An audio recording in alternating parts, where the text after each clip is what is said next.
Salut, enchanté, je m'appelle Julien. Au-delà des recettes, l'audace d'un créateur, c'est un très beau titre. C'est la classe. Pour ceux qui ne me connaissent pas, je suis chef cuisinier. J'ai 32 ans, j'ai commencé à faire ça il y a 10 ans à peu près. J'étais dans une école de commerce, je savais pas trop quoi faire. Et, euh, et en fait, je savais pas trop quoi faire. Avant de faire l'école de commerce, ma mère m'a dit, quand tu sais pas trop quoi faire, fais une école de commerce. Donc ça laisse pas mal de portes ouvertes. C'est ce que j'ai fait. Et au final, j'étais pas très heureux dans l'école de commerce, mais je m'en suis servi pour faire des stages, des voyages à l'étranger. Ça, c'est des trucs que j'aimais bien pour essayer d'élargir ma curiosité. Et puis, c'est comme ça que je suis tombé amoureux de la cuisine j'étais parti à Londres en échange universitaire et là-bas, j'ai découvert la cuisine, mais plus en mode entrepreneur. Il y avait plein de nouveaux concepts à Londres hyper novateurs. Un peu comme aujourd'hui, tous les restaurants concept qu'on voit, où les restaurants, c'est vraiment des marques fortes, avec une identité forte et tout.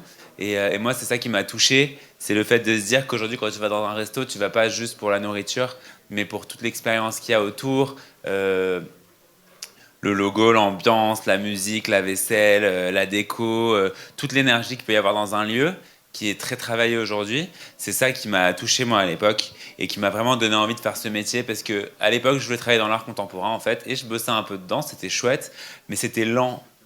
J'avais envie d'un truc avec de l'immédiateté, un truc où vraiment quand on fait un effort on le voit directement dans les yeux du client. Donc c'est pour ça que j'ai choisi cette voie de la restauration. Je suis rentré à Paris après Londres, j'ai fini mes études, j'ai fait un master d'entrepreneuriat et j'ai écrit un mémoire sur l'univers de la bouffe. Et du coup, ça m'a encore plus fait diguer dans ce domaine-là. Et donc, j'étais à Paris et j'étais diplômé, je savais pas quoi faire. Et comme j'avais pas d'argent et que je savais pas vraiment ce que je voulais faire, mais que c'était autour de la bouffe, et ben j'ai fait de l'événementiel parce que ça demande très peu d'investissement. Et puis comme ça, j'ai pu un peu apprendre comme ça sur le tas. Donc j'ai été cuisiner chez les gens. Voilà. Et le truc marrant, c'est que je ramenais tout mon univers chez les gens, tout ce dont je vous parlais, un peu le côté déco, ambiance, musique, vaisselle et tout. Je ramenais tout mon bordel chez les gens et ça a grave plu. J'ai fait ça pendant 2 ans, donc j'avais genre jusqu'à 25 ans. Après, j'allais dans le monde entier pour cuisiner chez les gens parce que je me suis beaucoup servi des réseaux. En gros, j'utilisais les réseaux pour montrer un peu l'envers du décor de quand je cuisinais chez les gens. Et ça a beaucoup plu parce que, encore aujourd'hui, je trouve que ce qui plaît sur les réseaux, c'est un peu l'authenticité et l'honnêteté. Donc, voilà, il y avait un truc chouette dans les stories. En plus, c'était le début des stories à l'époque, d'aller montrer l'envers du décor, des galères, par exemple. Je raconte un truc tout con, mais genre parfois j'avais ma voiture remplie de cam pour le dîner du soir pour 60 personnes et elle se fait enlever par la fourrière pendant que je vais acheter du pain en face. Je me retrouve à 19h30 sans rien. Voilà, c'est le genre d'anecdote qui peut un peu arriver. Donc voilà, c'était hyper formateur, hyper stressant, mais assez drôle. Et donc je racontais ça sur les réseaux et c'est ce qui a fait que ça a fait grossir ma communauté et derrière qui m'a donné de plus en plus d'opportunités et qui m'a fait un peu connaître à Paris. Et c'est là où un gros groupe, qui s'appelle le groupe MoMA, qui est un gros groupe de restauration, qui a plusieurs restaurants à Paris, m'a contacté pour me proposer de faire des projets avec eux aussi. Des projets un peu dans le style des dîners que je faisais chez les gens, donc des trucs en one shot, donc de faire des, des événements de dîner privés dans leur restaurant, de faire des pop-up dans leur restaurant. Et c'est ce que j'ai fait, ça a super bien marché avec eux. Et du coup, ils m'ont proposé un restaurant fixe sur le toit des Galeries Lafayette. Ça, c'était en 2019. Et on a fait Créature. Ça fait 6 ans que c'est sur le toit des Galeries Lafayette aujourd'hui. C'était un des premiers restaurants végétariens à l'époque, un peu chouette, parce que moi, j'adore cuisiner les légumes. Et du coup, après MoMA, ils ont beaucoup apprécié travailler avec moi et ils m'ont proposé de faire un nouveau restaurant après Créature, la concession du musée d'art moderne, parce que je vous avais dit que j'aimais bien l'art. Du coup, on a fait Forest au musée d'art moderne à la ville de Paris, deuxième gros projet. Et puis tout ça, c'était bien. Après, il y a eu le Covid, donc ça a ralenti un peu le développement que j'avais avec MoMA. Mais en fait, ce qu'il faut savoir, c'est qu'avec MoMA, moi, j'étais prestataire pour eux, donc en gros, ils me demandent de faire des concepts, et après, je prends un pourcentage, etc. Mais après le Covid, je me suis rendu compte que c'était trop, comment on dit, Tout peut s'effondrer quand t'es presta, quoi. Voilà. Du coup, j'ai eu peur, donc j'ai ouvert mon propre truc qui s'appelle Michaud. C'est un truc dans le premier, pas très loin, de street food avec du pain brioché, il y a plein de sandwichs et tout, c'est hyper chouette.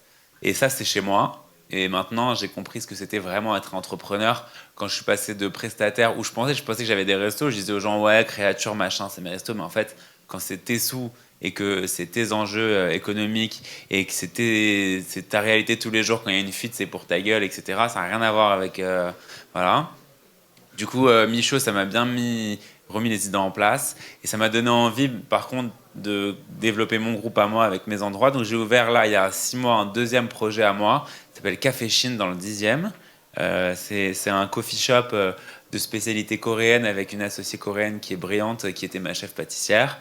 Et ça cartonne, et donc maintenant on est en train de chercher des locaux pour développer tout seul. Donc moi maintenant je me retire un peu du groupe MoMA et des factures, et je me reconcentre sur mon groupe à moi que je développe, et donc sur mon petit Michaud et mon petit Café Chine. Et c'est beaucoup plus rassurant, je trouve, aujourd'hui, de capitaliser sur des endroits à soi plutôt que de s'éparpiller dans trop de missions, même si effectivement c'est quand même très intéressant de garder ces autres missions, parce que ça fait un peu de la trésor, ça fait un peu à financer les autres projets, ça fait un peu un coussin voilà, d'amortissage. J'essaie de vous résumer ma jeune carrière en 5-6 minutes, parce qu'on n'a pas énormément de temps. Voilà. Si vous avez des questions ou quoi, si vous avez des questionnements sur l'univers de la food, on a le temps pour une question. Une question, ça va très vite. Ouais. C'est frustrant, je sais. Et sinon, je vous propose de continuer l'échange comme d'habitude au premier. Si t'as un peu de temps, Julien. Ok, bah, si vous voulez, j'ouvre en 1 minute. Ah, il y a une question, ouais, je t'écoute. Ouais. Juste une petite question, mais au vu de votre parcours qui est super intéressant, on peut dire Merci. que c'est plus votre authenticité en tant que créateur de contenu qui a justement créé une plus-value en plus de vos compétences de cuisinier, qui vous a en fait permis d'avoir une certaine visibilité. Donc on peut considérer que ce n'est pas uniquement des compétences en tant que cuisinier qui vous ont permis d'avoir cette visibilité. Donc aujourd'hui, est-ce qu'on peut dire qu'au-delà du fait d'avoir des compétences dans un domaine XY, il faut aussi aller chercher un peu plus loin et utiliser à 100% les réseaux sociaux, ou c'est juste on peut considérer qu'il y avait eu un peu de chance et un peu de talent Ouais, non, mais forcément, je pense qu'en tant qu'entrepreneur, il y a plusieurs facteurs qui marchent ou pas. Il y a la chance, effectivement, c'en est un. Mais après, il y a le travail, ça c'est indéniable, le talent aussi.